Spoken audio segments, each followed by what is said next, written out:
I would like to talk to you today about prayer, Islamic prayer, and the kafir, the non-Muslim.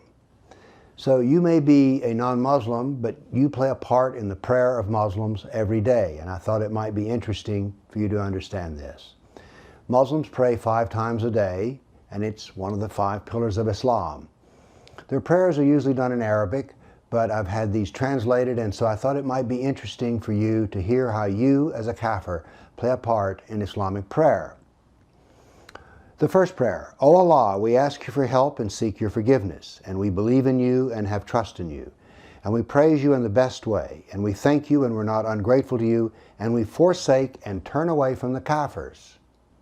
So here's our first mention as a kafir, and it's Muslims are supposed to turn away from us. At least they pray to do that. Well, why is this? Well, there are no less than 12 verses in the Quran which state that Muslims are never the true friend of a kafir. They can be friendly, but they're not really their friend. They're not a true friend. And this prayer reminds Muslims of this. Going forward, O Allah, we worship you only and pray to you and prostrate ourselves before you. And we run towards you and serve you, and we hope to receive your mercy, and we fear your punishment. Surely the kafirs will receive your punishment. Again, a mention to kafirs, and kafirs are going to hurt and suffer in hell. Because the Quran is filled with vivid descriptions of hell. There's over 100 references to hell, and they're not just mentioning hell, they give vivid pictures. The one I like best is as your skin burns off, you will grow new skin so that your suffering will continue. And so in this prayer we have a reminder of that. The second prayer: O Allah, verily we seek your help, we believe in you, we put our trust in you, and we praise you, and we're not ungrateful to you. O Allah, you alone do we worship, and to you we pray and prostrate. For your sake we strive. We hope for your mercy and fear your punishment. For your punishment will surely reach the kafirs. Again, another reference to kafirs and how we are going to suffer.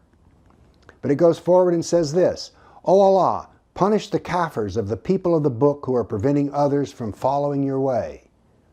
Now this slightly odd reference means that Christians are keeping others from joining Islam, and this prayer is to help defeat that action. Now the third prayer is more than a prayer, it's the first surah, the first chapter of the Quran. And it has 7 verses. In the name of Allah, the Beneficent, the Merciful. All praise is due to Allah, the Lord of the worlds, the Beneficent, the Merciful, Master of the Day of Judgment. Thee do we serve, and Thee do we beseech for help.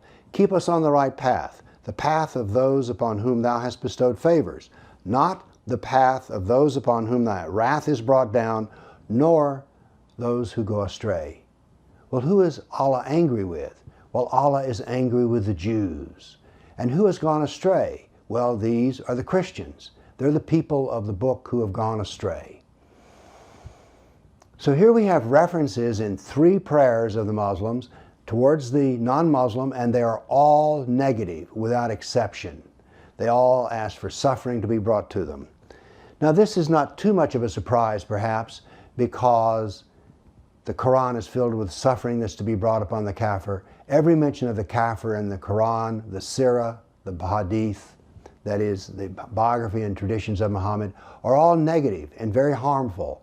Well, the prayers reflect this. So 5 times a day, Muslims include kafirs in their prayers, but it's that they will suffer because they are so wrong and they should be harmed.